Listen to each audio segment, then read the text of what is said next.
ஆண்டவரே மெய் துதிக்கிறோம். நீதியின் தகப்பனே மெய் துதிக்கிறோம். ராஜாதி ராஜனே மெய் ஸ்தோத்திரிக்கிறோம் கர்த்தாவே. இந்த ராத்திரி வேளைக்காய் கோடான கொடி நன்றி செலுத்துகிறோம் சுவாமி.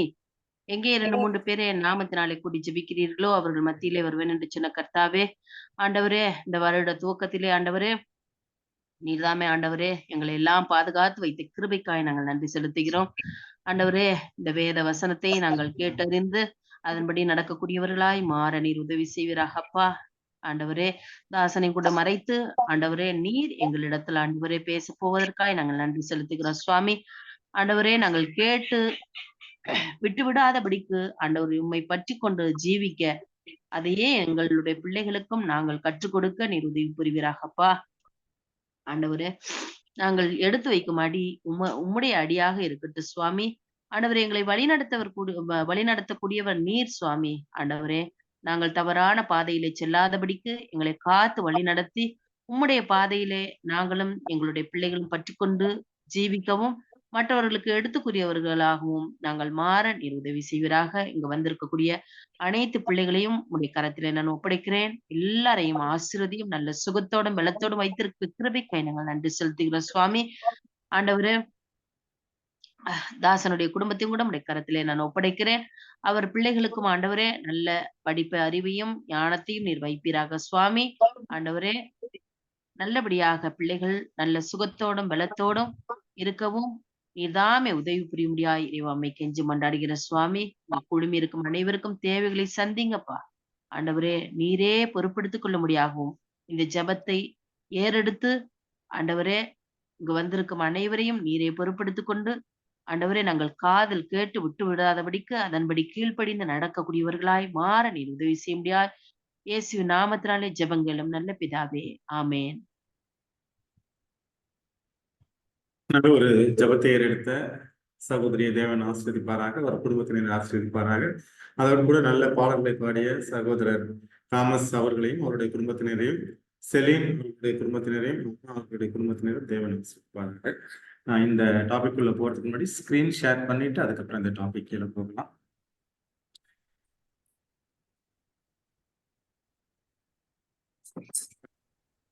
நம்ம இந்த வாரம் பார்க்க போற தலைப்பு எதுன்னு பார்த்தீங்கன்னா, புதிய உடன்படிக்கையின் மத்தியஸ்தர் இயேசு அப்படிங்கிற ஒரு தலைப்பின் கீழே தான் நம்ம செய்திகளை இந்த நாள்ல பார்க்க போறோம். கடந்த ஒரு சில வாரங்களாக நம்ம பார்த்தது என்ன தலைப்பின் கீழே பார்த்தோம் அப்படின்னா, எபிரேயர் புஸ்தகத்துல ஒவ்வொரு அதிகாரமா எடுத்து பார்த்தோம். அந்த வரிசையில இந்த வாரம் நம்ம பார்க்க போறது 8வது அதிகாரத்துல இருந்து ஒரு சில விஷயங்களை பார்க்க போறோம். தியானத்துக்குன்னு எடுத்துக்கிட்டு இருக்க தலைப்பு எதுன்னு 8வது அதிகாரம், எபிரேயர் 8வது அதிகாரத்துல 6வது வசனத்தை நம்ம தியானிக்க போறோம். எபிரேயர் 8வது அதிகாரம் 6வது வசனத்தை நம்ம தியானிக்க போறோம். அதற்கு முன்பாக ஒரு சில முதல்ல இருக்கிற ஒரு 4-5 வசனங்களை வாசிட்டு இந்த தலைப்பின் கீழே நம்ம வந்து போறோம். முதல்ல எபிரேயர் 8வது அதிகாரத்துல முதல் 3 வசனங்களை நான் வாசிக்கிறேன். இப்ப எபிரேயர் அதிகாரத்துல நம்ம எபிரேயர் புஸ்தகத்துல 7 அதிகாரங்களை பார்த்துருக்கிறோம். இப்ப அந்த 7 அதிகாரத்துல சொல்லப்பட்ட விஷயங்களை பவுல் எப்படி பேசுறாருன்னு பார்த்துக்கோங்க. மேற் சொல்லியவைகளின் முக்கியமான பொருள் என்னவெனில், அப்போ இந்த 7 அதிகாரத்திலையும் நான் பேசினதோடைய 7 அதிகாரத்துல ஒரு சில விஷயங்களை நம்ம வந்து பார்த்துருக்கிறோம். அதோடைய பொருள் என்னவெனில், பரலோகத்தில் உள்ள மகத்துவ ஆசனத்தின் வலது பாரிசத்திலே உட்கார்ந்து இருக்கிற ஒரு நாய். பரலோகத்துல பிதா வந்து மகத்துவ ஆசனத்துல உட்கார்ந்துருக்கிறார். அவருடைய வலது பாரிசத்துல யார் இருக்காருன்னா இயேசு கிறிஸ்து உட்கார்ந்துருக்கிறார். பரிசுத்த ஸ்தலத்திலும் மனுஷரால் அல்ல, கர்த்தரால் ஸ்தாபிக்கப்பட்ட மெய்யான கூடாரத்திலும் ஆசாரிய ஊழியம் செய்கிறவருமாய் இருக்கிற பிரதான ஆசாரியர் நமக்கு உண்டு. இப்ப நம்ம இதுல முதல் 2 வசனங்கள்ல பார்க்கறது எங்கன்னா, பரலோகத்துல நடக்கிற விஷயத்த பவுல் பேசுறாரு. பரலோகத்துல மகத்துவ ஆசனத்துல யார் உட்கார்ந்துருக்காருன்னா பிதா உட்கார்ந்துருக்கிறாரு. அவர் வலது பரிசத்துல யார் உட்கார்ந்துருக்கிறார்? இயேசு கிறிஸ்து உட்கார்ந்துருக்கிறாரு. அவர் எங்க இதெல்லாம் இருக்கு அப்படின்னா, பரிசுத்த ஸ்தலத்தில மனுஷரால் அல்ல, கர்த்தரால் ஸ்தாபிக்கப்பட்ட மெய்யான கூடாரம். இப்ப பூலோகத்துல ஒரு கூடாரம் இருக்கு. முதல்ல மோசே வந்து மொபைல், அதாவது எடுத்துக்கிட்டு போற மாதிரி கட்டைகள் துணிகளை வச்சு செய்யற ஒரு கூடாரம் மோசே காலத்துல கட்டுறது. அதுக்கப்புறம் கட்டடமா கட்டுறது யாருன்னா சாலமன் கட்டுற அந்த ஒரு கூடாரம் எருசலேம் ஆலயம். அந்த ஆலயம் இங்க மனுஷரால் கட்டப்பட்டது. ஆனா பரலோகத்துல உள்ள ஆலயம் யாரால் கட்டப்பட்டதுன்னு கர்த்தரால் கட்டப்பட்ட மெய்யான கூடாரம்.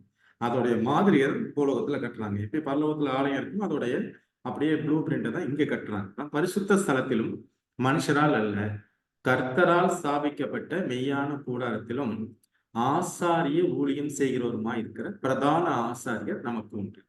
இப்ப நம்ம சார்பா பரலோகத்துல இயேசு கிறிஸ்து அங்க என்ன பண்றாருன்னா ஆசாரியராக வேலை செய்யறாரு. என்ன ஆசாரியர்?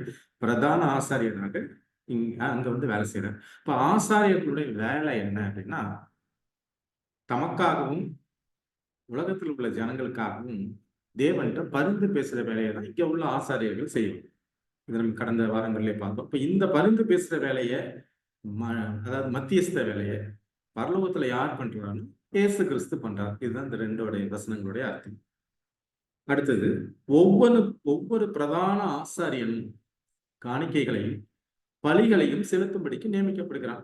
பூலோகத்துல பாத்தீங்கன்னா முன்னாடியே பார்த்திருக்கிறோம். ஆசாரிகளோட வேலை என்னன்னு ஒரு மனிதன் வந்து பாவம் செஞ்சுட்டு அந்த பலியை எடுத்துட்டு போறாரு, ஆட்டுக்குட்டிய. அதை வெட்டி அந்த காணிக்கைகளை வந்து போய் தேவன்ட்ட அந்த ரத்தத்தை அந்த திரைச்சீலை தெளிக்கிறது, அந்த ஆட்டை பலி கொடுக்கறது, இந்த வேலைகள் எல்லாம் யார் பண்றா? காணிக்கைகளை ஏற்றுக்கொண்டு அந்த பலிகளை எல்லாம் செலுத்துறது வேலைக்காக தான் யார் நியமிக்கப்பட்டிருக்காங்கன்னா ஆசாரியர்கள் நியமிக்கப்பட்டிருக்காங்க. அப்போ ஒவ்வொரு பிரதான ஆசாரியனும் காணிக்கைகளையும் பலிகளையும் செலுத்தும்படி நியமிக்கப்படுகிறான். ஆதலால் செலுத்தும்படிக்கு ஏதோ ஒன்று இவருக்கும் அவசியம் வேண்டியதா இருக்கிறது. இப்போ பூலோகத்துல எப்படி ஆசாரியர்கள் பலி செலுத்துறதுக்காக நியமிக்கப்பட்டு பலிகளையும் காணிக்கைகளையும் செலுத்துறாங்களோ அதே போல பரலோகத்துல இருக்கிற உண்மையான அந்த ஆலயத்துல அங்க உட்கார்ந்துருக்கவர் யாரு? இயேசு கிறிஸ்து. அவருக்கும் ஒரு விஷயம் இருக்கு. என்னன்னா அவரும் ஒரு பலி செலுத்த வேண்டியதா இருக்கு. அதனாலதான் என்ன வேலை பண்றாரு? அங்க போயிட்டு பிரதான ஆசாரியராக வேலை செய்கிறாங்கிறத பார்க்கணும். அடுத்த 2 வசனங்களை வாசிக்கிறேன். எபிரேயர் 8:4 மற்றும் 5 வசனங்கள். பூமியிலே அவர் இருப்பாரானால் ஆசாரியரா இருக்க மாட்டார். இயேசு கிறிஸ்து பூமியில இருந்திருந்தாருன்னா அவர் ஆசாரியராக இருந்தார்? இங்க இல்லை. ஏன்னா அவர் யூதா கோத்திரத்தை சேர்ந்தவர். பொதுவா ஆசாரியர்கள் எந்த கோத்திரத்தை சேர்ந்தவங்கன்னா லேவி கோத்திரத்தை சேர்ந்தவங்க. அதனால பூமியில இயேசு கிறிஸ்து இருந்தாருன்னா அவர் என்ன பண்ணிருக்க முடியாதுங்க? ஆசாரியரா இருக்க முடியாது. ஏன்னா ஆசாரியர்களுடைய கோத்திரம் அவருடைய கோத்திரம் அல்ல, அவர் யூத கோத்திரம். ஏனெனில் நியாய பிரமாணத்தின்படி காணிக்கை செலுத்துகிற ஆசாரியர்கள் இருக்கிறார்களே. இங்க வந்து பூலோகத்துல இருந்தாங்கன்னா அந்த காணிக்கையில செலுத்துறதுக்கு தான் லேவி கோத்திரத்துக்கு தேவன் செலக்ட் பண்ணியிருக்கிறாரு. அதுல உள்ள ஆசாரியர்கள் காணிக்கையும் பலியும் செலுத்துறதுக்கு இருக்காங்க. ஆனா பூலோகத்துல இயேசு கிறிஸ்து தான் என்ன பண்ணிருக்க மாட்டார்? ஆசாரியரா இருந்திருக்க மாட்டார். இவர்கள் செய்யும் ஆராதனை பரலோகத்தில் உள்ளவைகளின் சாயலுக்கும் நிழலுக்கும் ஒத்திருக்கிறது. பரலோகத்துல அங்க என்ன நடக்குதோ அதுதான் பூலோகத்துல உள்ள ஆலயத்துல என்ன பண்ணுவாங்க? செய்வாங்க. நம்ம ஏற்கனவே ஒரு தடவை பேசியிருக்கிறோம். இந்த ஆலயம்ங்கிறது தான் வேதாகமத்துடைய இருதயம்.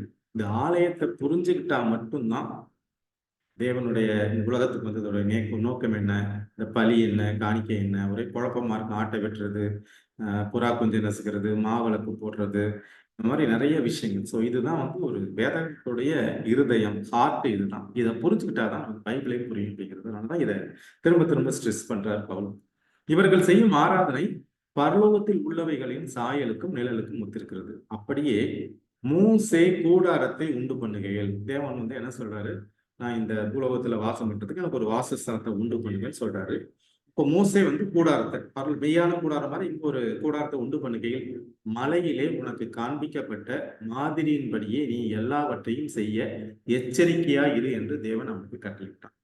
ஸோ மோசே என்ன பண்றான்? 40 நாள் போய் மேல இருக்கிறது கட்டளையை வாங்கிட்டு தேவன் என்ன பண்றாருன்னா அந்த பரலோக மெய்யான ஆசாரி கூடாரத்தை வந்து மோசேக்கு தேவன் காண்பிக்கிறாரு. காண்பிச்சுட்டு என்ன சொல்றாரு?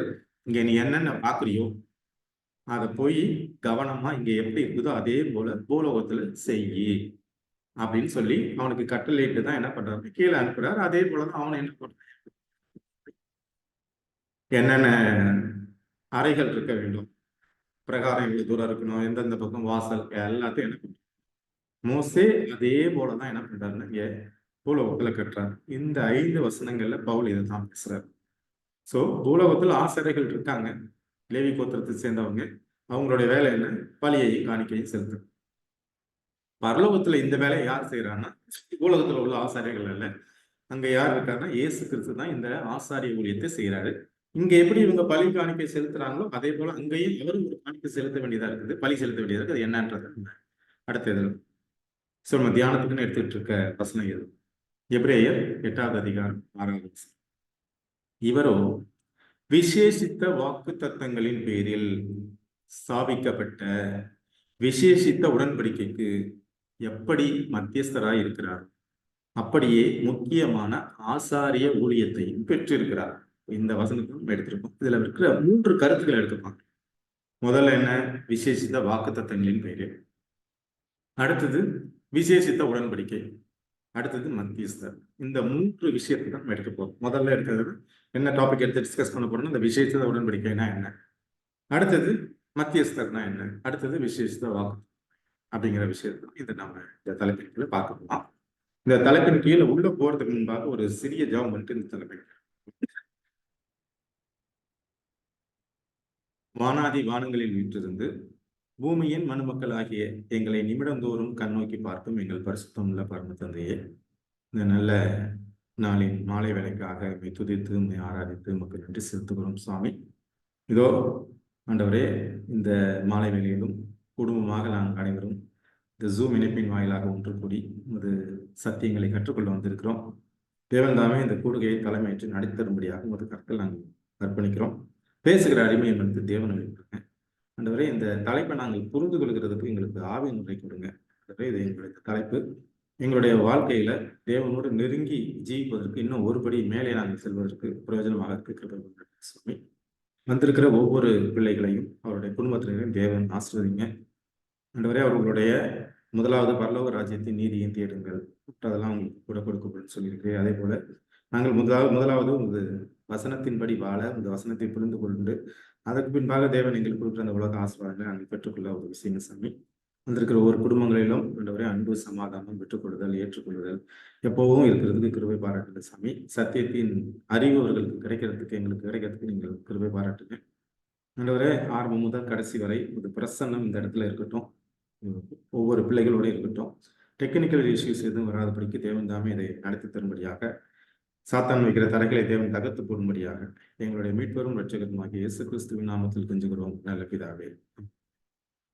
முதலாவது நம்ம பார்க்கிறது விசேஷித்த உடன்படிக்கைன்னு, அடுத்தது விசேஷித்த மத்தியஸ்தர், அடுத்தது மூணாவது விசேஷித்த வாக்குத்தத்தம். ஸோ முதல்ல நம்ம பார்க்க போறது விசேஷித்த உடன்படிக்கைனா தான் பார்க்க போறோம். அதற்கு நம்ம எபிரேயர் 8:13 அதே அதிகாரத்துல 13வது வசனம். புது உடன்படிக்கை என்று அவர் சொல்லுகிறதினாலே முந்தினதை பழமையாக்கினார். பழமையானதும் நாள்பட்டதுமா இருக்கிறது, உருவழிந்து போக காலம் சமீபத்திருக்கிறது. அப்போ இதுல வசனத்துல என்ன பவுல் பேசுறாருன்னா புது உடன்படிக்கையை பத்தி பேசுறாரு. அப்படின்னா என்ன அர்த்தம்னா, பழைய உடன்படிக்கைன்னு ஒண்ணு இருக்கு அர்த்தம். அம்மா கூட இந்த பாடல்ல பாடின உடன்படிக்கைக்குள்ள நாங்க இருக்கோம். ஸோ புது உடன்படிக்கை அப்படின்னு அவர் சொல்றதுனால முந்தினதை பழமையாக்கணும். இப்போ ஏற்கனவே ஒரு உடன்படிக்கை இருக்கு, அந்த உடன்படிக்கை என்ன பண்றாருன்னா ஒரு பழசாக்கிட்டு புது உடன்படிக்கை ஒன்று போடுறாரு. உடன்படிக்கைனா முதல்ல என்னன்னா சட்டத்திட்டம். உடன்படிக்கை இப்போ நானும் ரிச்சர்ட் சாரும் ஒரு உடன்படிக்கை பண்ணிக்கிறோம், ஒரு அக்ரிமெண்ட் பண்ணிக்கிறோம்னா அங்க அக்ரிமெண்ட்ல எங்க 2 பேருக்கு ஏதோ ஒரு அக்ரிமெண்ட்ல ஒரு விஷயங்கள் இருக்கும். என்ன, நான் எப்படி அவருக்கு உண்மையா இருக்குன்னா அவர் எப்படி எனக்கு உண்மையா இருக்கணும். ஒரு ப்ராப்பர்ட்டி வாங்குறோம், இல்ல ஒரு பணம் கொடுக்குறோம், வாங்குறோம், ஏதோ ஒன்று அப்படின்னா அந்த சாராம்சம் இருக்கணும். அதுக்கு 2 பேரும் என்ன பண்ணா உட்பட்டு வாழணும். நானும் ரிச்சர்ட் சாரும். அப்போ அதை நான் மீறுறேன் அப்படின்னா அந்த உடன்படிக்கை என்ன ஆகுது, அது செல்லல, அவ்வளவுதான், முடிச்சு போச்சு, அந்த உடன்படிக்கையை மீறிட்டேன். அதே போல தேவன் மனிதர்களோட ஒரு உடன்படிக்கை பண்றார். எங்க பண்றாருன்னா சீனாய் மலையில பண்றார். அந்த உடன்படிக்கையில அவங்க நிக்கல. யாரு அதுல நிக்கல அப்படிங்கிறத பின்னாடி வசனங்கள் பார்க்கலாம். அப்ப அந்த உடன்படிக்கையை அவர் பழசாக்குனார். ஏன்னா அந்த உடன்படிக்கையை செல்லாம போச்சு. யாரோ ஒருத்தர் அதை மீறிட்டாங்க. மனுஷன் மீறி இருக்கணும், இல்ல தேவன் மீறி இருக்கணும். யார் மீறி இருக்காங்கிறத பின்னால பார்க்கலாம். அப்போ முந்தினதா ஒரு பழசாக்குனார். ஏன்னா அந்த உடன்படிக்கை செல்லாம போச்சு. ஏன் செல்லாம போச்சுங்கிறத பார்க்கணும். பழமையானதும் நாள்பட்டதுமா இருக்கிறது, உருவழிந்து போக காலம் சமீபத்திற்கு. அந்த பழைய உடன்படிக்கை உருவழிந்து அழிஞ்சு போறதுக்கான காலம் வந்துடுச்சு. அதனால என்ன பண்றாங்க, ஒரு பழசாயிட்டு ஒரு புது உடன்படிக்கை மனிதர்கள் கூட போடுறாரு. அந்த புது உடன்படிக்கை என்ன அப்படிங்கிறத எபிரேயர் 7:12 வசனம். எபிரேயர் 7வது அதிகாரத்தில் 12வது வசனம். இந்த புது உடன்படிக்கை ஏன் தேவன் போடுறாரு? இப்ப பழைய உடன்படிக்கைனா என்ன? பழைய உடன்படிக்கைனா என்ன அப்படின்னா, இந்த பழிமுறைகள். மோசே காலத்துல என்ன பண்றாருன்னா, சீனாய் மலையில இருந்து தேவன் பேசுகிறார். தேவன் சொல்ல சொல்ல இந்த இஸ்ரேல் ஜனங்கள் என்ன பண்றாங்கன்னா, அதெல்லாம் நாங்க கேட்டு நடக்கிறோம் அப்படின்னு சொல்றாங்க. ஆனா நடந்தாங்களான்னு நடக்கல. என்ன பண்றாங்க? நடக்கிறோம்னு சொல்றாங்க, நடக்க முடியல. அப்போ தேவன் என்ன பண்றாருன்னா, இந்த பழைய உடன்படிக்கையை முறிச்சு போடுறாரு. பழைய உடன்படிக்கையை முறிக்கிறாருன்னா என்னன்னா, இந்த பலிகள், காணிக்கைகள், ஆசாரியர்கள், இந்த எல்லாத்தையும் தேவன் இந்த உலகத்துக்கு வந்து பலியானதோட இது எல்லாத்தையும் என்ன பண்றாருன்னா முடிச்சு போட்டுறாரு. அதை முடிச்சிடறாரு, க்ளோஸ் பண்ணிடுறாரு. இந்த இதுவே வேண்டாம் அப்படின்னு வந்து எல்லாத்தையும் என்ன பண்றாருன்னா பழிமுறைகளை க்ளோஸ் பண்ணிடுறாரு. ஏன் க்ளோஸ் பண்றாரு அப்படின்னா, இதோடைய முடிவு யாருதான்? இயேசு கிறிஸ்து தான். இந்த பலிகள், காணிக்கைகள், முறைகள் எல்லாமே நிழல். நிஜம் வந்து இங்க உலகத்துக்கு வந்ததுக்கு அப்புறம் நிழல் தேவையில்லை. அதனால என்ன பண்றாருன்னா தேவன் அதெல்லாம் ஒழிச்சு போறாரு. அதை தான் நம்ம வந்து முதல்ல பார்க்கிறோம். அப்போ எது பழைய உடன்படிக்கைன்னா, இந்த பலிகள், காணிக்கைகள், ஆசாரிய ஊழியங்கள், இது எல்லாத்தையும் முறிக்கிறது, அதெல்லாம் க்ளோஸ் பண்றது, அதெல்லாம் போதும்னு தேவன் நிறுத்துறது தான் என்னது? பழைய உடன்படிக்கை. அது அவர் ஏன்னா அது நிழல். இயேசு கிறிஸ்து இந்த உலகத்துக்கு வந்தார். நிஜம் வந்ததுக்கு அப்புறம் நிழல் தேவையில்லை. இப்போ இந்த வசனத்துல பாத்தீங்கன்னா, ஆசாரியத்துவம் மாற்றப்பட்டிருக்குமே. ஆனால் இப்ப ஆசாரியத்துவங்கிறது இந்த உலகத்துல ஆசாரிப்பு கூட இருக்கும்போது இங்க உள்ள ஆசாரியர்கள் யாருன்னா லேவி கோத்திரத்தை சேர்ந்தவர்கள். அப்போ லேவி கோத்திரத்தை சேர்ந்த அந்த ஆசாரிய ஊழியம் க்ளோஸ் பண்ணியாச்சு, முடிஞ்சு போச்சுன்னா நியாயப்பிரமாணத்தையும் மாற்றணும்.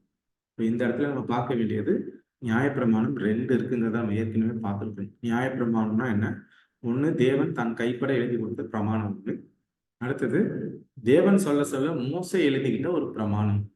இப்ப இந்த இடத்துல சொல்லுகிற பிரமாணம் என்னன்னா, மோசே தேவன் சொல்ல சொல்ல மோசே வந்து எழுதிக்கிட்ட பிரமாணத்தை பத்தி தான் இங்க பேசுது. இப்ப ஆசாரியத்துவம் மாற்றப்பட்டிருக்கும்னா இந்த பலிகள், காணிக்கைகள், முறைகள் இது எல்லாமே மாற்றப்பட்டிருக்கும். ஆனா மாற்றப்பட்டுருச்சு. அதுதான் நம்ம இதுல பார்க்க போறோம். இதுல ஆசாரியத்துவம், ஏன்னா ஆசாரியத்துவம் இங்கே லேவி கோத்திரத்திலிருந்து எங்க போயிடுச்சுன்னா இயேசு கிறிஸ்துகிட்ட போயிடுச்சு. அப்போ இந்த நியாயப்பிரமாணத்தை என்ன பண்ணணும்னா தேவன் முடிச்சாங்க, அதையும் முடிச்சிடுறாரு. முடிச்சுட்டு என்ன பண்றாரு?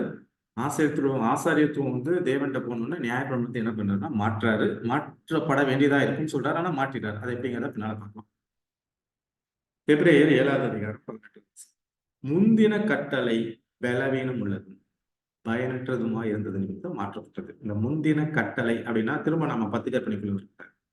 இந்த முந்தின கட்டளை பிரமாணம் அப்படிங்கிறது எல்லாமே 2 இருக்குங்கிறத நம்ம முதலே பார்த்துருக்கோம்.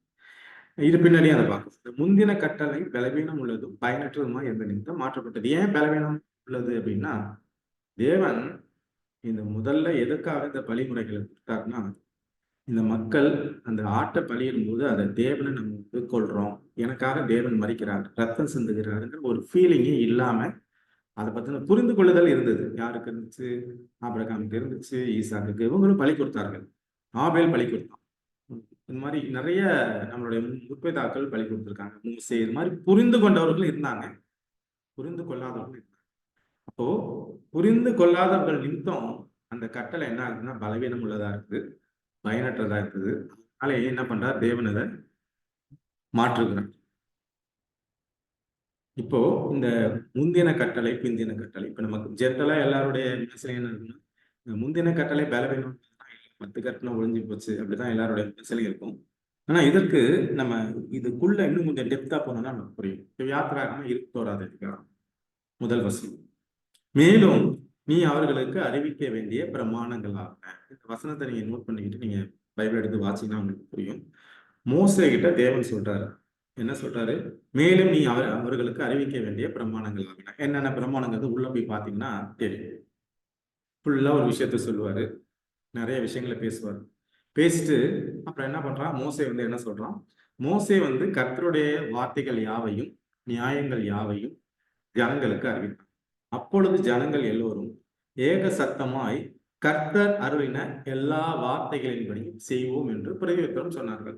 இப்போ மோசே வந்து இது இந்த 21வது அதிகாரத்துல இருந்து 24வது அதிகாரம் வரைக்கும் தேவன் என்ன பண்றாரு? மோசே கிட்ட சொல்றாரு, மோசே என்ன பண்றான், இந்த வார்த்தைகளை வந்து மக்களுக்கு அறிவிக்கலாம். இந்த 3 அதிகாரத்திலையும் பார்த்தீங்கன்னா ஃபுல்லாவே இந்த ஃபார்மாலிட்டி சடங்காச்சார விஷயம் தான் வரும்.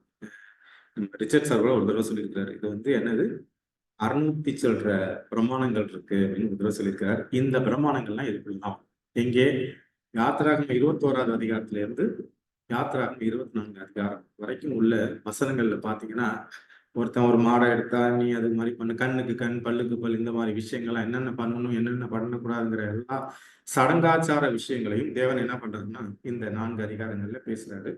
அதையும் எப்படிதான் சொல்றாரு, வேண்டிய பிரமாணங்கள். சோ இதையும் பிரமாணங்கள் தான் சொல்றாரு. இந்த பிரமாணங்கள் தான் என்ன பண்றாருன்னா தேவன் அளிக்கிறாருங்கிறத பார்க்கிறோம். இதுதான் நம்ம 21 to 24 இது எல்லாத்தையும் வந்து மோசே சொல்றான். இந்த மக்கள் என்ன சொல்றாங்கன்னா, நாங்க செய்வோம் அப்படின்னு உறுதி சொல்றது. உறுதி சொன்னதுக்கு அப்புறம் என்ன பண்றாங்க, மோசே என்ன பண்றாருன்னா ரத்தத்தை எடுத்து எல்லார் மேலேயும் தெளிச்சு அதை உறுதிப்படுத்துறாங்க. ஏன்னா எந்த உடன்படிக்கையும் ரத்தத்தினால உறுதிப்படுத்தப்படும், அது மாதிரி உறுதிப்படுத்துறாங்க. ஆனா இது என்ன பண்ணல, இவர்கள் நிக்கல.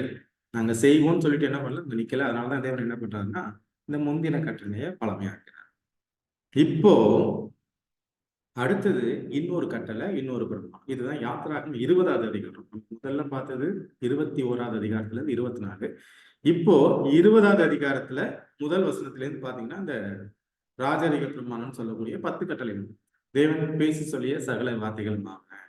இதை பத்தி என்ன பண்றாருன்னா தேவன் பேசிட்டு இருக்காரு. சரி, இந்த 10 கட்டளைக்கும் இந்த அதாவது முதல் இந்த 10 கட்டளைக்கும் அடுத்தது மோசைக்கு கொடுக்கப்பட்ட கட்டளைக்கோ, கட்டளை பிரமாணம் எல்லாம் ஒரே விஷயத்து தான், கற்பனை எல்லாம் ஒரே விஷயத்தை குறிக்கிற வார்த்தைகள் தான். இந்த யாத்திராகமம் 31வது அதிகாரம் 28வது வசனத்துல பாத்தீங்கன்னா, சீனாய் மலையில் அவர் மோசையோடைய பேசி முடிந்த பின் தேவனுடைய விரலினால் எழுதப்பட்ட கற்பலகைகளாகிய சாட்சியின் 2 பலகைகளை அவரிடத்தில் கொடுத்தார். அப்போ இந்த முதல் இப்ப எல்லாரும் நினைக்கிறது இந்த கட்டளைனா கட்டளை ஒளிஞ்சு போச்சு அப்படி இல்லை. இது வந்து தனி, இது தேவன் தான் கைப்பட சீனாய் மலையில் அவர் மோசையோடு பேசி முடிந்த பின் தேவனுடைய விரலினால் எழுதப்பட்ட கற்பலகைகளாகிய சாட்சியின் 2 பலகைகளை அவனிடத்தில் கொடுத்தார். இது வேற, சொல்ல சொல்ல எழுதி பேசுறது வேற. அத அடுத்த வசனத்துல பார்க்கலாம். பாகம் 31வது அதிகாரம் 24 to 26. மோசே இந்த நியாயப்பிரமாண புஸ்தகத்தின் வார்த்தைகள், மோசே இந்த நியாயப்பிரமாணத்தின் வார்த்தைகள் முழுவதையும் ஒரு புஸ்தகத்தில் எழுதி முடித்த பின்பு, இதுல 2 விஷயம் வருத பார்க்கும். இதுவும் நியாயப்பிரமாணம். இப்போ பவுல் எழுதும்போது பாத்தீங்கன்னா 2யும் நியாயப்பிரமாணம் தான் சொல்லுவாரு. ஆனா அது எந்த நியாயப்பிரமாணம் புரிஞ்சுக்கணும். இப்போ 2 நியாயப்பிரமாணம், 1 10 கட்டளைகள் ஆகிய நியாயப்பிரமாணம். அது யாருக்கு எழுதுறா, தேவன் தன்னுடைய விரல் கற்பலைகள் எழுதி யார்கிட்ட கொடுக்குறாரு, மோசை கிட்ட கொடுக்குறாரு. இது 10 கட்டளை. இது வந்து காலகாலமா இருக்க போறது. இதை வச்சுதான் ஜட்ஜ்மெண்ட்ங்கிறது தான் நம்ம யாக்கோபுல பார்த்தோம்.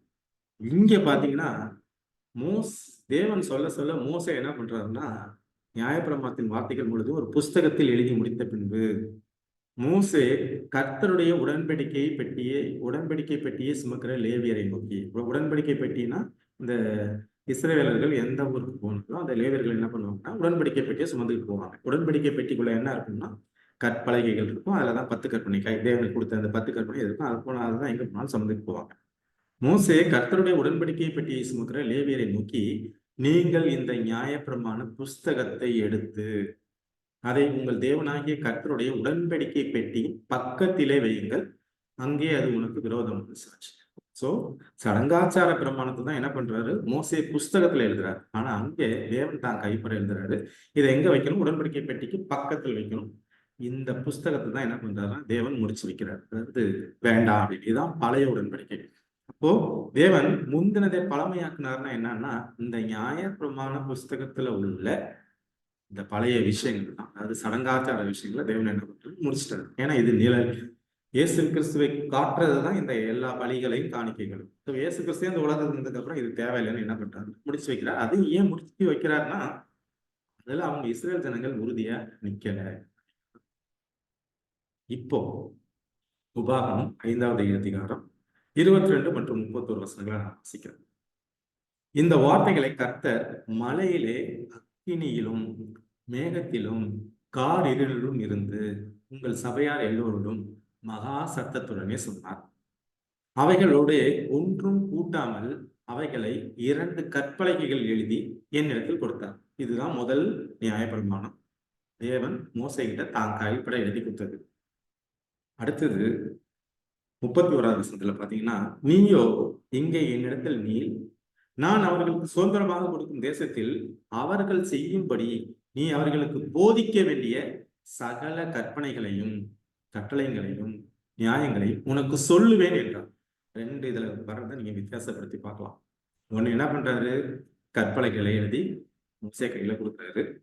2வது, நான் உனக்கு கொடுக்க போற சுதந்திரமா கொடுக்க போற கானான் தேசத்துல நீ போய் அவங்க எல்லாம் அங்க குடியிருக்கும் போது அவர்களுக்கு நீ என்ன சொல்லி கொடுக்கணும், இப்படியெல்லாம் சட்டத்திட்டத்தின்படி வாழணும். அதான் சகல கற்பனைகளையும் கட்டளைகளையும் நியாயங்களையும் சொல்லுவேன். அப்ப அவர் சொல்ல சொல்ல எழுதின புஸ்தகத்துல இருக்கிறது, மோசே கொடுத்தது கற்பனைகள் இருக்கிறது. இதன் 2 பேரையும் நன்மை வித்தியாசப்படுத்தி பார்க்க முடியும். அப்போ எதை தேவன் புதிய பழைய உடன்படிக்கையில இருந்து உடைச்சு போடுறாருன்னு இந்த சட்ட திட்டங்களாகிய நியாயப்பிரமாணத்தை தான். இப்போ மீண்டுமாக நம்ம டாபிக் எபிரேயர் 7வது அதிகாரம் 11வது வசனம். அல்லாமலும் இஸ்ரவேல் ஜனங்கள் லேவி கோத்திர ஆசாரிய முறைமைக்கு உட்பட்டிருந்தல்லவோ நியாயப்பிரமாணத்தை பெற்றார்கள். அப்ப நியாயப்பிரமாணத்தை பெற்றது எதற்காக? இது எந்த நியாயப்பிரமாணம்? 2வது நியாயப்பிரமாணம். எப்படி? லேவி கோத்திர ஆசாரிய முறைமை. லேவி கோத்திரத்தோட வேலை என்ன? அந்த தேவனுக்கும் மக்களுக்கும் ஒரு மத்தியஸ்த வேலை. அதாவது அவர்களுக்காக அவர்கள் பலி கொடுக்கிறது, காணிக்கை செய்கிறது. இந்த லேவி கோத்திர வேலைகளை செய்யற ஆசாரியர்கள் ரொம்ப யோக்கியமானவர்கள்னா அவங்களும் யோக்கியம் கிடையாது. உங்களும் பாவம் செய்யணும்.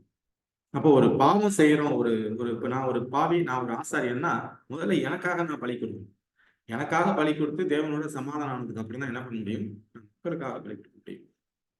சோ இந்த முறைமைக்கு உட்பட்டு தான், ஆசாரிய ஊழியத்துக்கு உட்பட்டு தான் என்ன பண்றாருன்னா தேவன் நியாயப்பிரமாணத்தை கொடுக்குறாரு. எப்படின்னா பலிகள், காணிக்கைகள், கோவில், அதுல இருக்கிற ஆசாரியர்கள் அவங்க என்னென்ன வேலை செய்யணும், அவங்களுக்கு எவ்வளவு வருமானம், அவங்களுக்கு எந்த வருமானத்தை அவங்க எத்தனை பங்கு அவங்க எடுத்துக்கலாம், இந்த மாதிரி விஷயங்கள்லாம் அதை வச்சுதான் அவர் சடங்காச்சாரம் பண்ணி கொடுக்குறாரு. அந்த ஆசாரிய முறைமையினாலே பூரணப்படுத்துதல் உண்டாயிருக்குமானால், இந்த வார்த்தையை நல்லா கவனிங்க, இந்த உலகத்துல இருக்கிற ஆசாரிய ஊழியத்தின் முறைமையினாலே அந்த ஃபார்மாலிட்டிஸ்ல பூரணப்படுத்துதல் என்ன? கீழ்ப்படிதல். ஒரு தவறு பண்ணிட்டேன், நான் போய் ஆசாரியர்கிட்ட போய் என்ன பண்றேன், ஒரு ஆட்டை கொடுக்குறேன். அந்த ஆட்டை என்ன பண்றேன், ஒரு வெட்டி எனக்காக பாவ மன்னிப்பு வாங்கி தரேன், நானும் பாவ மன்னிப்பை பெற்றுக்கொண்டு வர்றேன். வந்ததுக்கு அப்புறம் நான் என்ன பண்றேன், அதுக்கப்புறம் பாவம் செய்யாம இருக்கிறேன். இப்போ தாவீது எடுத்துக்கோங்க, ஒரு தவறு பண்றாரு இந்த பத்சேபாள் விஷயத்துல. இந்த தவறு பண்ணதுக்கு அப்புறம் பைபிள் என்ன சொல்றதுன்னா, அதுக்கப்புறம் அவர் தவறே பண்ணுங்க. ஆனா இதுதான் பூரணப்படுதல். பூரணப்படுதல்னா என்னன்னா, நான் ஒரு நிலையில இருக்கேன், அந்த நிலையில ஒரு தவறு பண்றேன், நான் தேவன்கிட்ட மன்னிப்பு கேட்கிறேன். அந்த மன்னிப்பு கேட்கும் பொழுது கேட்டதுக்கு அப்புறம் நான் அதுக்கப்புறம் தவறே பண்ணல. இதுதான் பூரணப்படுதல். ஆனா எனக்கு என்ன இல்லைன்னா, பூரணப்படுதல் என்னால முடியல. இந்த நியாயப்பிரமாணத்தினால எனக்கு என்ன கிடைக்கல, பூரணப்படுதல் என்ன பண்ணலன்னா கிடைக்கல. யாரும் மைக் ஆன் பண்ணி வச்சிருக்கீங்க? இந்த நியாயப்பிரமாணத்தினால எனக்கு பூர்ணப்படுதல் கிடைக்கல. அதாவது இஸ்ரேல் ஜனங்கள் என்ன பண்ணணும், பூர்ணப்பட முடியல. ஏன்னா இந்த ஆசாரிய ஊழியத்துக்கு அவங்க சொந்த முயற்சினால கீழ்ப்படிவுன்னு சொல்றாங்க. அவங்க தேவனை சாராம என்ன பண்றாங்க, நாங்க இந்த தேவன் சொன்ன எல்லா வார்த்தைக்கும் கீழ்ப்படிவோம். ஆனா உண்மையிலே கீழ்ப்படிஞ்சாங்கன்னா கீழ்ப்படியல.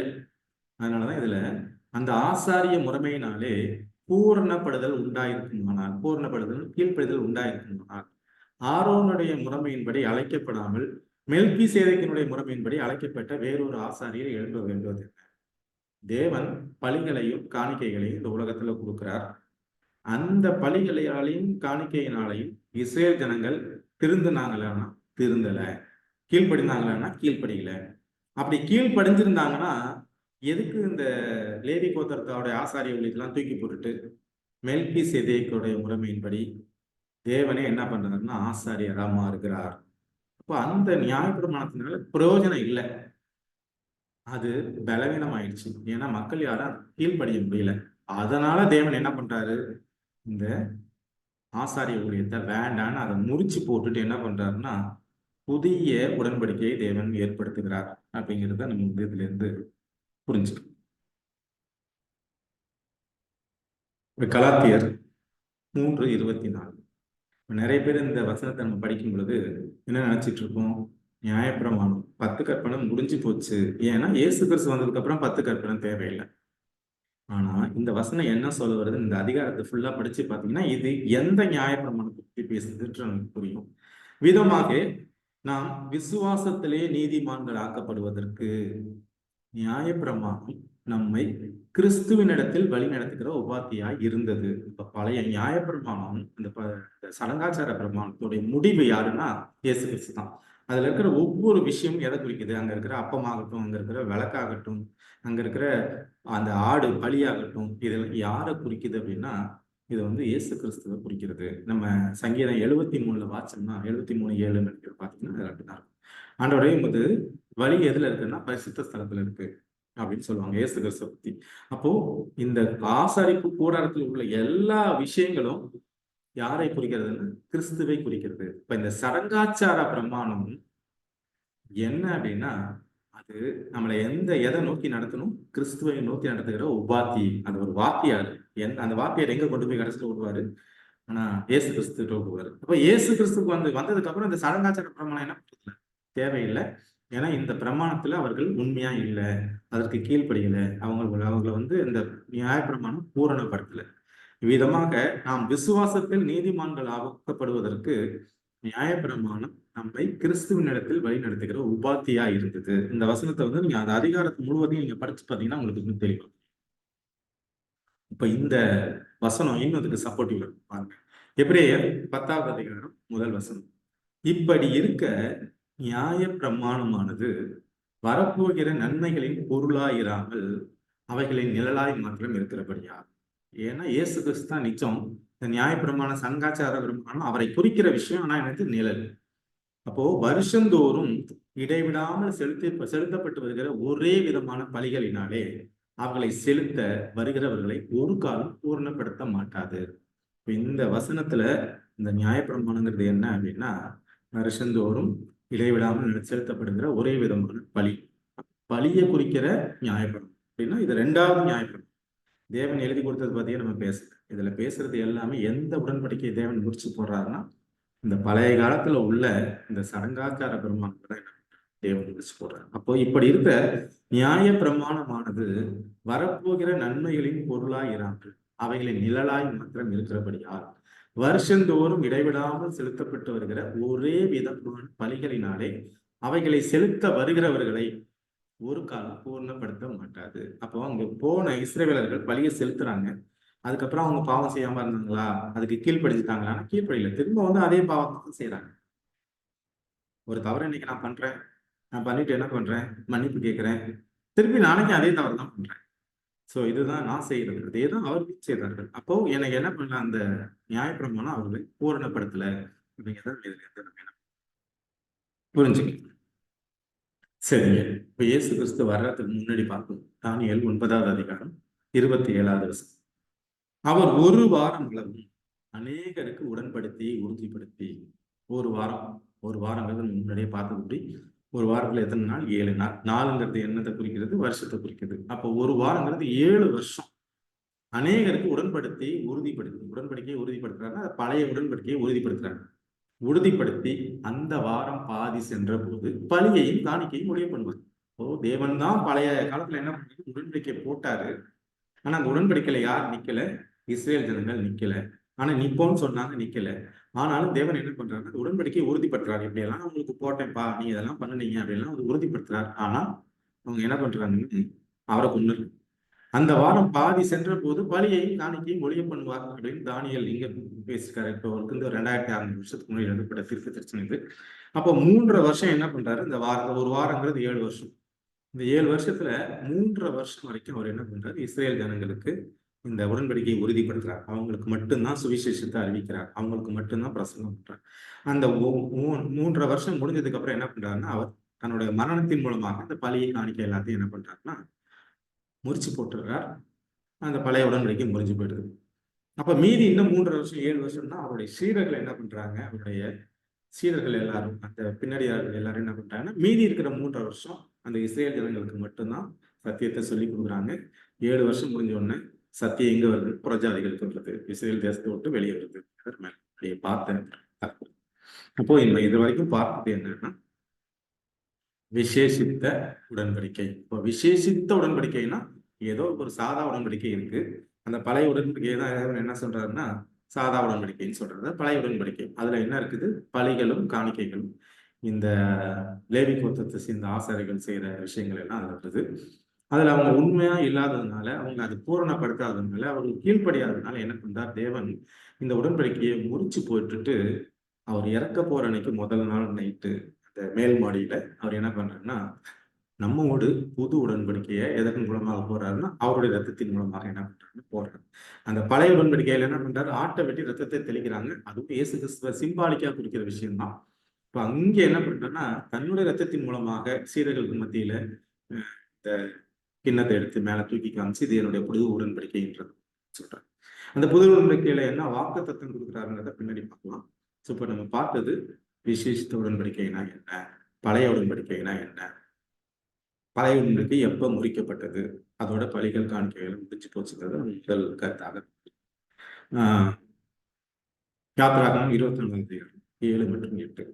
உடன்படிக்கையின் புஸ்தகத்தை எடுத்து ஜனங்களின் காது கேட்க வாசிப்பேன். இது புஸ்தகத்தை வாசிக்கிறோம், கற்பலகையில உள்ளதை வாசிக்கிறேன். உடன்படிக்கையின் புஸ்தகத்தை எடுத்து ஜனங்களின் காது கேட்க யார் வாசிக்கிறான்? மோசே வாசிக்கிறான். அவர்கள் என்ன சொல்றாங்க? இந்த மக்கள் அவர்கள் கர்த்தர் சொன்னபடியெல்லாம் செய்து கீழ்ப்படிந்து நடப்போம் என்றார்கள். அப்பொழுது மோசே ரத்தத்தை எடுத்து ஜனங்களின் மேல் தெளித்து இந்த வார்த்தைகளை யாவையும் குறித்து கர்த்தர் உங்களோடு பண்ணின உடன்படிக்கையின் ரத்தம் இதுவே. இதுதான் முதல் உடன்படிக்கை. இவங்க என்ன சொல்றாங்க? நாங்க காத்து நாங்க நீங்க சொன்னபடியெல்லாம் செய்வோம்னு. ஆனா என்ன பண்ண மாட்டாங்க? செய்ய மாட்டாங்க. அதனாலதான் என்ன சொல்றாரு? இது மனங்காகலத்து உள்ள ஜனங்களை பேசுவார். சோ அந்த மாதிரிதான் இந்த ஜனங்கள் இருந்தாங்க. இப்ப எதை எடுத்து வாசிக்கிறான்? உடன்படிக்கையின் புஸ்தகத்தை எடுத்து வாசிக்கிறாரு, கற்பலகை எடுத்து வாசிக்கிறாரு. இப்போ இது எதுன்னா பழைய இந்த சட்டத்திட்டங்களாக நியாயப்படுத்தி எடுத்து வாசிக்கிறாரு. மக்கள் கீழ்ப்படிவோன்றாங்க, ஆனா கீழ்ப்படியில. இதுதான் என்ன ஆகுது? முறிஞ்சு போயிருக்குங்கிறத நம்ம பார்க்கணும். இதுல யாரு நிக்கல அப்படின்னு முதல்ல ஒரு கேள்வி கேட்டோம். மக்கள் நிக்கலையா இல்ல தேவன் நிக்கலையா? எபிரேயர் 8வது அதிகாரம் 9வது வசனத்துல பாத்தீங்கன்னா அவர்களுடைய பிதாக்களை எகிப்து தேசத்திலிருந்து கொண்டு வரும்படிக்கு நான் அவர்களுடைய கையை பிடித்த நாளிலே அவர்களோடு பண்ணின உடன்படிக்கையை போல இது இருப்பதில்லை. எது? புது உடன்படிக்கை இருக்கிற பொருள். பழைய உடன்படிக்கையை எப்ப பண்ணது? எகிப்து தேசத்துல இருந்து அழைச்சிட்டு சீனாய் மலையில அவர் பண்றாரு. புது உடன்படிக்கை பழைய உடன்படிக்கை மாதிரி புது உடன்படிக்கை இருக்காதுப்பா, இது வேற மாதிரி இருக்கும். ஏன்னா அந்த பழைய உடன்படிக்கையிலே அவர்கள் நிலைநிற்கவில்லையே, நானும் அவர்களை புறக்கணித்தேன் என்று கர்த்தர் சொல்கிறார். இதுதான் பவுல் பேசுறார். இப்ப அந்த பழைய உடன்படிக்கைக்கு யூதர்கள் உண்மையா கீழ்ப்படியல. அந்த பழைய உடன்படிக்கை அந்த ஜனங்களை, இஸ்ரேல் ஜனங்களை பூரணப்படுத்தல. அது மாதிரி இல்லப்பா, நான் ஒரு புது உடன்படிக்கை போட போறேன். அதுல தேவன் நிக்கிறாரா? அப்ப ரிச்சர்ட் சாருக்கு எனக்கு உள்ள உடன்படிக்கையில ரிச்சர்ட் சார் நிக்கிறாரு, நான் என்ன பண்றேன்? விழுந்து போறேன் அப்படிங்கிறதான் இதுல இருந்து நம்ம என்ன புரிஞ்சுக்கலாம். இப்போ பழைய உடன்படிக்கைனா என்ன? அதுல யார் நிக்கலன்னா இஸ்ரேல் ஜனங்கள் நிக்கல. அதனால தேவன் என்ன பண்றாருன்னா அந்த உடன்படிக்கை முடிச்சுட்டு அவங்களை புறக்கணித்தேன் அப்படின்னு சொல்லுகிறார். இது வரைக்கும் நம்ம பார்த்த முதல் கருத்து ஓரளவு உங்களுக்கு புரிஞ்சிருக்கும்னு நினைக்கிறேன். அப்படி புரியலன்னா இந்த டாபிக்கோட கடைசியில நம்ம டிஸ்கஸ் பண்ணலாம். 2வது மத்தியஸ்தர், 3வது வாக்குத்தத்தம். இப்ப நம்ம பார்க்க போற 2வது கருத்து என்னன்னா விசேஷித்த மத்தியஸ்தர். இப்ப மத்தியஸ்தர்னா யாரு? பிதாவுக்கும் மனிதருக்கும், தேவனுக்கும் மனுஷனுக்கும் நடுவுல சமாதான உடன்படிக்கை யாரு? அந்த காலத்துல ஆசிரியர்கள் செஞ்சாங்க, ஆசாரிப்பு கூடாரத்துல. ஆனா இப்போ நமக்காக யார் செய்யறாங்கன்னா இயேசு கிறிஸ்து தான் மத்தியஸ்த ஊழியத்தை செய்யறாங்கிறது முதல் எபிரேயர் 8வது அதிகாரத்துல முதல் 2-3 வசனங்கள். இப்ப விசேஷித்த மத்தியஸ்தர் யாருன்னா இயேசு கிறிஸ்து. இது மத்தியஸ்த ஊழியம் அவர் செய்யறாருன்னா எப்படி செய்யறார்? அதனால என்னென்ன, அவருக்கு என்ன பிரச்சனைகள், நமக்கு என்ன நன்மைகள்? இதை திரும்ப அந்த வசனத்தை வாசிக்கலாம். எபிரேயர் 8:6. இவரோ விசேஷித்த வாக்கு தத்தங்களின் பேரில் ஸ்தாபிக்கப்பட்ட விசேஷித்த உடன்படிக்கைக்கு எப்படி மத்தியஸ்தரா இருக்கிறாரோ. இப்ப விசேஷித்த உடன்படிக்கைக்கு யாரு மத்தியஸ்தர்னா இயேசு கிறிஸ்து தான் மத்தியஸ்தர். அப்படியே முக்கியமான ஆசாரிய ஊழியத்தையும் பெற்றிருக்கிறார். மத்தியஸ்தருடைய வேலை என்ன? எபிரேயர் 7:22. அவர் அவ்வளவு விசேஷித்த உடன்படிக்கைக்கு பிணையாளியானார். பிணையாளி. இந்த விசேஷித்த உடன்படிக்கை யாருக்கிட்ட போடுறாரு? நம்ம கிட்ட போடுறாரு. தேவன் போடுகிறார். யாருக்கிட்ட? தேவனுக்கும் நமக்கும் உள்ள உடன்படிக்கை. இந்த உடன்படிக்கைக்கு பிணையாளி யாரு? பிணையாளின்னா இதை எப்படி நம்ம சொல்லுவோம்? ஒரு பலி ஆடு மாதிரி ஒரு யாருன்னா இயேசு கிறிஸ்து தான் பிணையாளி. இப்போ இந்த உடன்படிக்கையில ரிச்சர்டு தான் தேவன், நான் வந்து மனுஷன். இப்போ ரிச்சர்ட் சார் தான் இந்த உடன்படிக்கைக்கு பிணையாளி. இப்போ நான் உடன்படிக்கையை நான் மீறினாலும் யாரு சாகணும்? ரிச்சர்ட் சார் தான் சாகணும். இந்த உடன்படிக்கை ரிச்சர்ட் சார் மீறினாலும் அவர் தான் சாகணும். இதுதான் பிணையாளி. இப்போ உடன்படிக்கை வந்து ஒரு மனுஷன் மீறுறான். இப்போ நான் மனுஷன், ரிச்சர்ட் சார் வந்து இயேசு கிறிஸ்துன்னு வச்சுக்கோ. இப்போ ரிச்சர்ட் சார்கிட்ட நான் என் கூட உடன்படிக்கை போட்டுக்கிறாரு. அந்த உடன்படிக்கைக்கு நான் உடன்படிக்கையை என்னால கை கொள்ள முடியல, நான் மீறுறேன் அப்படின்னா யாரு சாகணும்? ரிச்சர்ட் சார் தான் சாகணும். ஏன்னா அவர் தான் தேவன், அவர் தான் மனுஷன் கூட உடன்படிக்கை போடுறார். இதுதான் இதோட அர்த்தம். இப்போ அவ்வளோ விசேஷித்த உடன்படிக்கைக்கு இயேசு கிறிஸ்து யாருன்னா பிணையாளி. அவர் தான் வந்து அதுல வந்து பாதிக்கப்பட போறவர், மறிக்க போகிறவர். இதை எப்படி பிணையாளின்றதை எப்படி எடுத்துக்கலாம் அப்படின்னு பாருங்க. இதுக்கு ஏற்கனவே நடந்த ஒரு விஷயத்தை நம்ம பார்த்தோம்னா நமக்கு இது புரியும். ஆதியாகமம் 7வது அதிகாரம் 9 மற்றும் 10 வசனங்களை வாசிக்கிறேன். ஆதியாகமம் 7வது அதிகாரம் 9 மற்றும் 10 வசனம். இது வந்து ஆபிரகாமுக்கும் தேவனுக்கும் நடக்கிற அந்த உரையாடல். இதை நம்ம வாசிக்கலாம். இதுல ஓரளவு விஷயங்கள் புரியும். பின்னும் அவர் அவனை நோக்கி, இந்த தேசத்தை உனக்கு சுதந்திரமாக கொடுக்கும் பொருட்டு உன்னை ஊர் என்கிற கல்தேயருடைய பட்டணத்திலிருந்து அழைத்து வந்த கர்த்தர் நானே என்றார். தேவன் பேசுறாருப்பா, இந்த கானான் தேசத்தை, இந்த தேசத்தை நம்ம கொடுக்கணும் அப்படிங்கிறதுக்காக தான் என்ன பண்ணேன், ஊருங்கிற ஊர்ல இருந்து உன்னை அழைச்சிட்டு வந்திருக்கேன். இப்போ அவர் கூட தேவன் என்ன பண்றாரு, ஆபிரகாம் ஒரு உடன்படிக்கை போறாரு. எப்படி போடுறாரு? அதற்கு அவர் 3 வயது கிடாரியையும் 3 வயது வெள்ளாட்டையும் 3 வயது ஆட்டுக்கடாவையும் ஒரு காட்டுப்புறாவையும் ஒரு புறா குஞ்சையும் இடத்தில் கொண்டு வா என்றார். இதெல்லாம் கேட்கிறார். 3 வயசு கிடாரி, 3 வயசு வெள்ளாடு, 3 வயசு ஆட்டுக்கடா, ஒரு காட்டுப்புறா, ஒரு புறா குஞ்சை கொண்டு வாங்குறார். அவன் அவைகளை எல்லாவற்றையும் அவரிடத்தில் கொண்டு வந்து அவைகளை நடுவாக துண்டித்து துண்டங்களை ஒன்றுக்கொன்று எதிராக வைத்தான். பட்சிகளை துண்டிக்கவில்லை. பொதுவா பலினா என்ன பண்ணுவாங்க? நரக அடுக்குவாங்க, மாட்டை பலியிட்டு தூக்கி ஆட்டை பலியிட்டு அந்த பீடத்து மேல போடுவாங்க. வானத்துல இருந்து அக்கினி வரும். இவங்க அக்கினியை பத்த வைக்க மாட்டாங்க. என்ன பண்ணுவோம், வானத்துல இருந்து அக்கினி வரும், எரிச்சு. ஆனா இங்க என்ன பண்றாருன்னா, தேவன் எப்படி சொல்றாரு அதே மாதிரி ஆட்டுக்கடாவெல்லாம் வந்து 2ஆ வெட்டுறோம். 2ஆ வெட்டி எதிர் திசையில அப்படியே வைக்கிறோம். நடுவுல கேப். இதான் நம்ம அதுல இருந்து புரிஞ்சுக்கணும். புறா குந்தியும் இதையும் பட்சிக்கலாம் என்ன பண்ணணும்னா வெட்டலை. இப்போ 3 ஆடுகளை என்ன பண்றாருன்னா நடுவால 2ஆ துண்டிச்சு 2 பக்கமும் தனித்தனியா வைக்கிறார். அவைகளை நடுவாக துண்டித்து துண்டங்களை ஒன்றுக்கொன்று எதிராக வைத்தான். அடுத்த வசனம் எரேமியா 34 11 மற்றும் 19 வசனங்கள். என் முகத்துக்கு முன் பண்ணின உடன்படிக்கையின் வார்த்தைகளை நிறைவேற்றாமல் என் உடன்படிக்கையை மீறின மனுஷரை நான் துண்டங்களின் நடுவாக கடந்து போகும்படி அவர்களை 2ஆக துண்டித்த கன்றி குட்டியை போல் ஆக்குவேன். இப்ப ஏசுங்க தேவன் என்ன சொல்றாருன்னா, அங்க பார்ப்போம் ஒரு பட்சி, ஒரு ஆடு. அந்த ஆட்டை என்ன பண்றாங்கன்னா துண்டா வெட்டி 2ஐயும் எதிர் திசையில வைக்கிறாங்க. நடுவுல பாதை இருக்கு. அதே போல என் முகத்துக்கு முன் பண்ணின உடன்படிக்கையின் வார்த்தைகளை நிறைவேற்றணும். அப்பா, நீங்க என் கூட உடன்படிக்கை போட்டிருக்கீங்க, அந்த உடன்படிக்கையை நீங்க நிறைவேற்றலைன்னா என்ன பண்ணுவேன்? அதே போல என்ன பண்ணுவேன், நான் துண்டங்களின் நடுவாக கடந்து போகும்படி அவர்களை 2ஆக துண்டித்த கன்றுக்குட்டியை போல் ஆக்குவேன் அப்படின்னு சொல்றாரு. கன்றுக்குட்டியின் துண்டுகளின் நடுவே கடந்து போன யூதாவின் பிறப்புகளையும் எருசலேமின் பிறப்புகளையும் பிரதானிகளையும் மாசாதைகளையும் தேசத்தின் சகல ஜனங்களையும் அப்படியே செய்யுது. 2ஆ அவங்களை துண்டிச்சு போடுவேன்னு மிரட்டுறாரு. ஏன் துண்டிச்சு போறாருன்னு திரும்ப பழைய இருக்கு. ஆதியாகமம் 15வது அதிகாரம் 17வது வசனம். சூரியன் அஸ்தமித்து காரில் உண்டான பின்பு ஏதோ புகைகிற சூளையையும் அந்த துண்டங்களின் நடுவே கடந்து போகிற அக்னி ஜுவாலையும் தோன்றின. பொதுவா அக்னி ஜுவாலை என்ன பண்ணும், வானத்துல இருந்து ஒரு பழிய என்ன பண்ணுன்னா எரிச்சிடும். ஆனா இந்த அக்னி ஜுவாலை என்ன பண்ணுதுன்னா துண்டங்களுக்கு நடுவுல நடந்து போகுது. அப்படின்னா என்ன, இந்த முதல் எரேமியால பார்த்தோம். என் உடன்படிக்கை மீறின மனுஷரை நான் துண்டங்களின் நடுவாக கடந்து போகும்படி அவர்களை 2ஆக துண்டித்த கன்றை குட்டியை போல் ஆக்குவேன்னா, துண்டங்களுக்கு நடுவா நடந்து போறதுன்னா என்ன? வெட்டின துண்டங்களுக்கு நடுவுல நடந்து போற அக்னி சோழனா என்னன்னா, அவர் தன்னை என்ன பண்றாருன்னா பலியாக கொடுப்பேங்கிறத எப்போவோ அவர் என்ன பண்றாருன்னு சொல்லியிருக்கிறார். என்னுடைய வார்த்தை உங்களுக்கு கேக்குதுங்களா? என்னுடைய நெட் வீக்கா இருக்குன்னு நினைக்கிறேன். என்னுடைய வார்த்தைகள் உங்களுக்கு கேக்குதா அப்படின்னு மட்டும் எனக்கு சொல்லுங்க. இல்லைன்னா நான் வேற. கேக்குது சார்.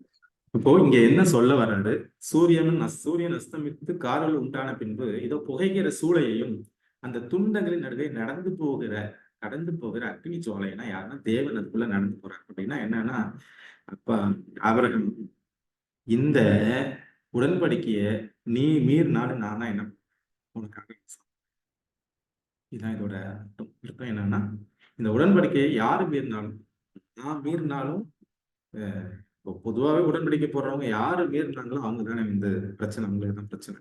ஆனா இங்க தேவன் சொல்ல வர்றது என்னன்னா, எப்படியும் தேவன் வந்து உடன்படிக்கையை மீற போறது இல்லை, மனுஷன் தான் மீற போறான். அப்படி மனுஷன் மீறினாலும் அதுக்காக யாரு சாவுவான்? தேவன் தான் சாவார் அப்படிங்கிறதான் இன்டைரக்டா சொல்றாரு. இதுக்கான ஜோடி வசனம் தான் பார்த்தது இதுல. உடன்படிக்கை மீறி நம்மளை என்ன பண்ணுவாரு? நடுவாக கடந்து போகணும்னா என்ன அர்த்தம்?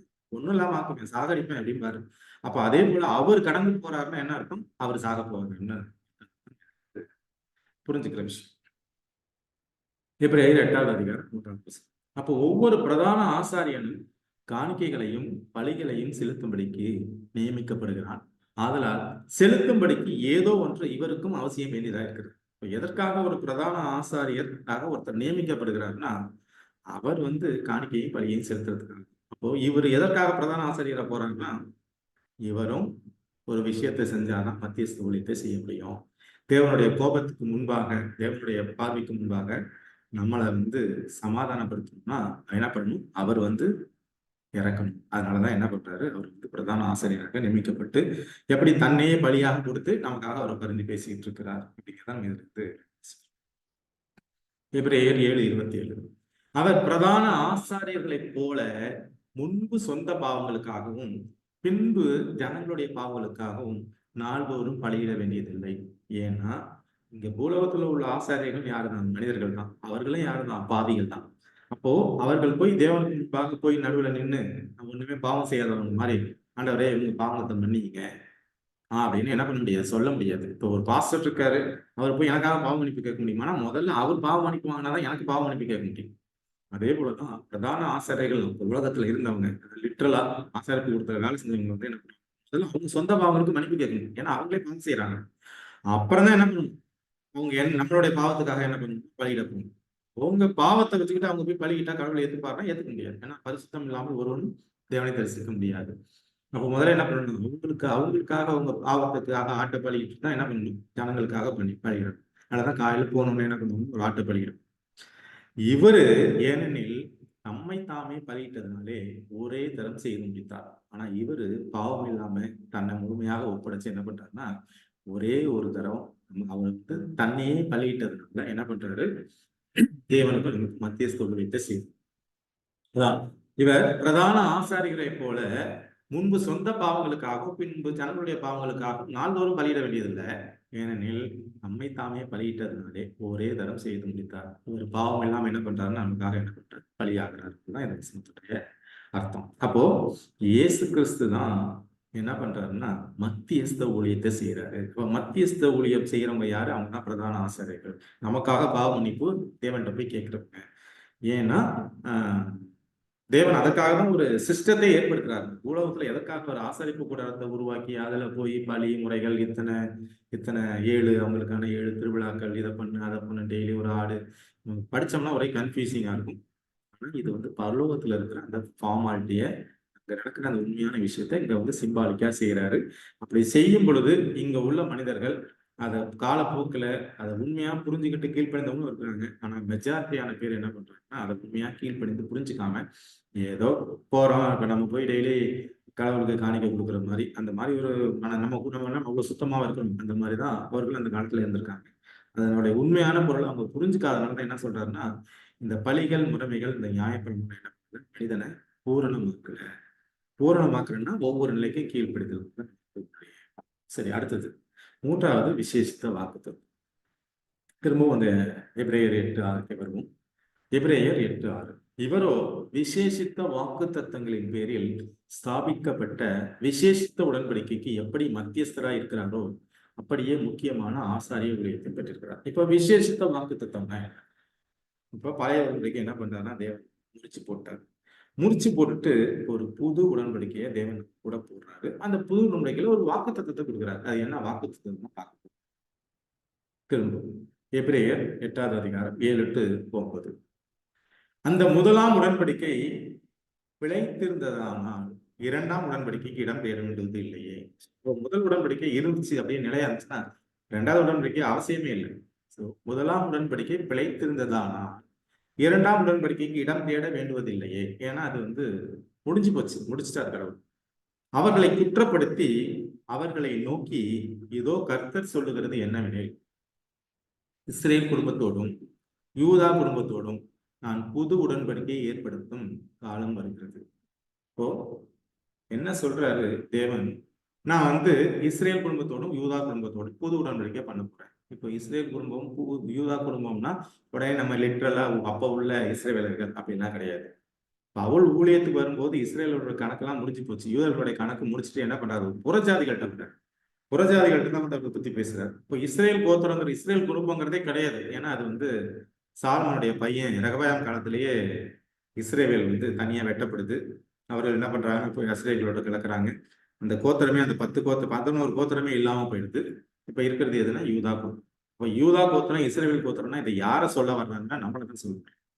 அப்ப நம்ம கூட தான் தேவன் என்ன பண்றாங்க, புது உடன்படிக்கை போடுறாரு. இப்ப கத்தோலிக்க திருச்சபையில பாத்தீங்கன்னா அதை டெய்லி தூக்கி காண்பிக்கிறாங்க, இது புது உடன்படிக்கைன்றாங்க. அப்போ இந்த உடன்படிக்கை யார் கூட போடுறாருன்னா நம்ம கூட போடுறாரு. இந்த உடன்படிக்கையில யார் இருக்காங்க, நாம இருக்கணும். இப்ப யூதர்கள் பண்ண தவிர இஸ்ரேலர்கள் பண்ண தவிர நம்ம என்ன பண்ணக்கூடாது. இப்போ அவர்களுடைய பிதாக்களை எகிப்து தேசத்திலிருந்து கொண்டு வரும்படிக்கு நான் அவர்களுடைய கையை பிடித்த நாளிலே அவர்களோடு பண்ணின உடன்படிக்கையை போல இது இருப்பதில்லை. அந்த உடன்படிக்கையில் அவர்கள் நிலை நிற்கவில்லையே, நானும் அவர்களை புறக்கணித்தேன் என்று சொல்றார். அந்த உடன்படிக்கை முடிஞ்சு போச்சு. இப்போ நம்ம கூட புது உடன்படிக்கை. இந்த உடன்படிக்கை என்ன? எபிரேயர் 8:10.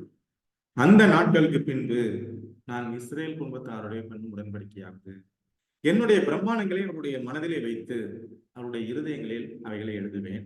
நான் அவர்கள் தேவனாய் இருப்பேன், அவர்கள் என்றாய் இருப்பார்கள். அப்ப அந்த பழைய உடன்படிக்கை சடங்காச்சார பிரமாணத்தையும் தூக்கி போட்டுட்டு அவருடைய உண்மையான பிரமாணத்தை எங்க வைக்கிறாருன்னா நம்மளுடைய மனசுல வைக்கிறாரு.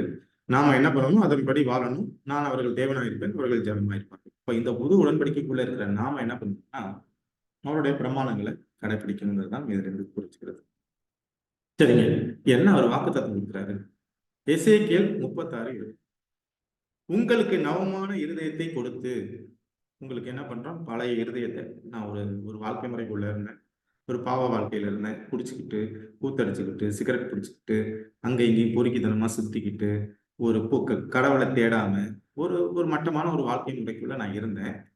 அப்போ தேவன் எனக்கு என்ன பண்றாருன்னா தேர்ந்தெடுக்கிறார். தேர்ந்தெடுத்து அவருடைய சத்தியத்தை எனக்கு சொல்லிக் கொடுத்து என்ன பண்றாருன்னா எனக்கு ஒரு புது இருதயத்தை கொடுக்குறாரு. பவுலுக்கு இது தாவீது கேட்கிற மாதிரி தான், என்னுடைய பழைய ஒரு இருதயத்தை எனக்கு எடுத்து போட்டு என்ன கொடுங்க, எனக்கு புதிய இருதயத்தை கொடுங்க. இப்போ புதிய இருதயம்னா இந்த இடத்துல என்னுடைய ஹார்ட்டை குறிக்குதானா, ஹார்ட்டை குறிக்கல, அது நம்மளுடைய மைண்டை குறிக்குது, மூளையை குறிக்குது, நம்முடைய எண்ணங்களை குறிக்குது, சிந்தனைகளை குறிக்குது. இப்போ உங்களுக்கு நவமான இருதயத்தை கொடுத்து உங்கள் உள்ளத்திலே புதிதான ஆவியை கட்டளையிட்டு கல்லான இருதயத்தை உங்கள் மாம்சத்தில் இருந்து எடுத்து போட்டு சதையான இருதயத்தை உங்களுக்கு கொடுப்பேன். இப்போ தேவன் என்ன ஒரு வாக்குத்தத்தத்தை கொடுக்குறா, என்ன கொடுக்குறாருன்னா என்னுடைய ஆவியை உங்களுக்கு கொடுப்பேன். என்னங்க, உங்களுடைய பழைய குணத்தை மாத்துறதுக்கு என்ன பண்றேன், என்னுடைய ஆவியை கொடுப்பேன். என்னுடைய ஆவியை உள்ள வாங்கிக்கிட்டீங்கன்னா என்ன ஆகும், உங்களுடைய பழைய குணம் போயிடும், உங்களுடைய கல்லான இருதயம் போயிடும். உங்களுக்கு என்ன கிடைக்கும், உண்மையான சதையான இருதயம் கிடைக்கும். உங்களுடைய சிந்தனைகள் எண்ணங்கள் எல்லாம் மாறும். ஆனால் உங்களுக்கு நவமான இருதயத்தை கொடுத்து உங்கள் உள்ளத்திலே புதிதான ஆவியை கட்டளையிட்டு கல்லான இருதயத்தை உங்கள் மாம்சத்திலிருந்து எடுத்து சதையான இருதயத்தை உங்களுக்கு கொடுப்பேன். வாக்குத்தத்தம் கொடுக்கிறார். எதுக்காக இந்த வாக்குத்தத்தம் கொடுக்கிறார்? மார்க் 21, 22, 23. அப்போ இதுல என்னத்தை சொல்ல வர்றாரு, ஏன் உங்களுக்கு புது இருதயத்தை கொடுப்பேன் அப்படின்னு சொல்ல வர்றாருன்னா, இந்த புது இருதயங்கிறது நம்ம பார்த்தது இருதயம்னா ஹார்ட் கிடையாது, அது ஒரு லிட்டரலா பார்த்தாலும் அது ஒரு மோட்டார். இப்போ இருதயங்கிறது என்னன்னா மூளையை தான் அந்த எண்ணங்கள் தான் ஃப்ரான்டல் லோப்னு சொல்லுவோம் பாருங்க. அதை தான் என்ன சொல்லுதுன்னா வேதாகமும் இருதயம் அப்படின்னு சொல்லுது. அது என்னன்னா என்னுடைய சிந்தனைகள், என்னுடைய எண்ணங்கள். அப்போ இந்த மார்க் 21, 22, 23 பாத்தீங்கன்னா, சாரி இது வசனம் நான் போட்டு அதிகாரம் வசனம் மட்டும் போட்டிருக்கேன். எப்படியெனில் மனுஷருடைய இருதயத்துக்குள்ளிருந்து பொல்லாத சிந்தனைகளும் விபச்சாரங்களும் வேசித்தனங்களும் கொலைபாதகங்களும் களவுகளும் பொருளாசைகளும் துஷ்டத்தனங்களும் கபடும் காம விகாரமும் வன்கண்ணும் தூஷணமும் பெருமையும் மதிகேடும் புறப்பட்டு வரும். பொல்லாங்கானவைகளாகிய இவைகள் எல்லாம் உள்ளத்திலிருந்து புறப்பட்டு மனுஷனை தீட்டுப்படுத்துகின்றார். அப்போ ஏன் தேவன் வந்து புது இருதயத்தை எனக்கு கொடுக்குறாரு, ஏன் சதையான இருதயத்தை கொடுக்குறாரு, கல்லான இருதயத்துக்கு போடுறாருன்னா, இருதயத்துல இருந்தா என்ன வரும்? பொல்லாத சிந்தனைகள். இப்ப திரும்ப இந்த இருதயங்கிறது மனசை குறிக்கிற விஷயம். இந்த எல்லா விஷயங்களும் எங்கேருந்து வரும்?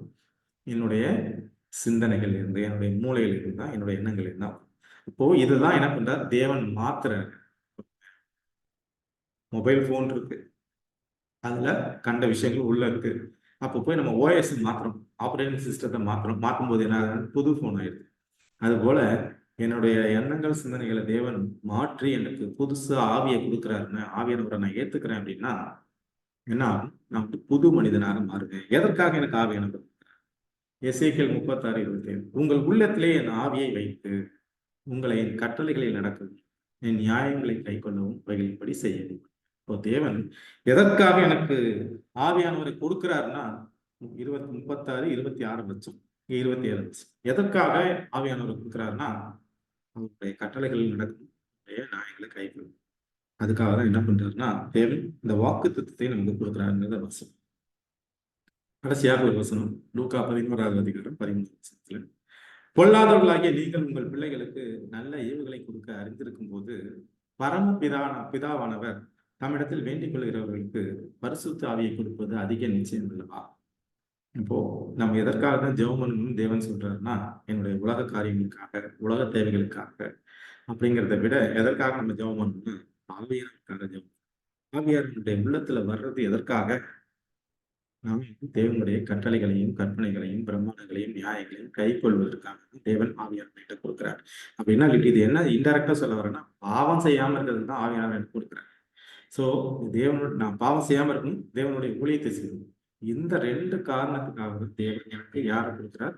ஆவியானவரை கொடுக்கிறார். அதுதான் என்னதுன்னா விசேஷித்த வாக்கு தத்துவம். இப்ப இந்த தலைப்புல நம்ம பார்த்தது முதல்ல விசேஷித்த உடன்படிக்கைனா என்ன?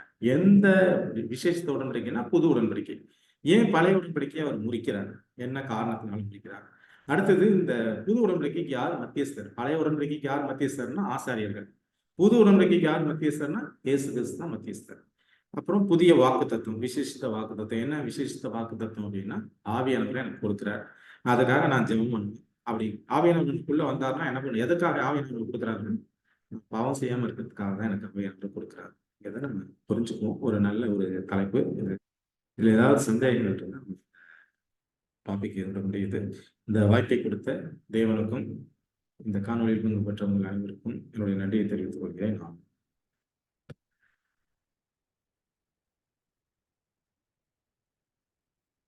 நான் ஆண்டவரே, நேற்றும் இன்றும் என்றும் மாறாதவரே, ஒருவராய் இருந்து பெரிய அதிசயங்களை செய்கிற அன்புள்ள ஆண்டவரே, இந்த நல்ல சாயங்கால வேலைக்காக நாங்கள் நன்றி செலுத்துகிறோம் தகப்பனே.